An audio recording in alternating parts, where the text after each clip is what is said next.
राजाने आपल्या शिष्याला एक चमकणारा दगड दिला आणि सांगितलं, याची किंमत बाजारात जाऊन विचारून ये, पण लक्षात ठेव, हा दगड विकायचा नाही. तो शिष्य आधी एका फळ विक्रेत्याकडे गेला. फळ विक्रेता म्हणाला, हा दगड छान दिसतोय, याच्या बदल्यात मी तुला 10 संत्री देईन.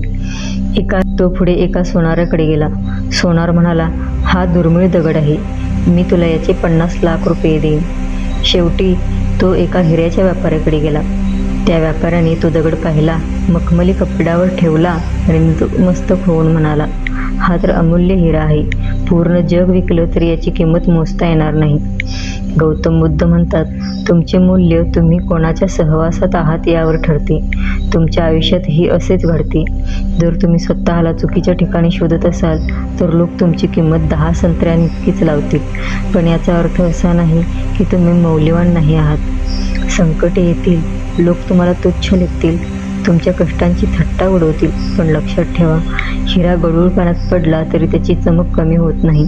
फक्त पाण्याचे ढवळणे थांबण्याची वाट पाहावी लागते.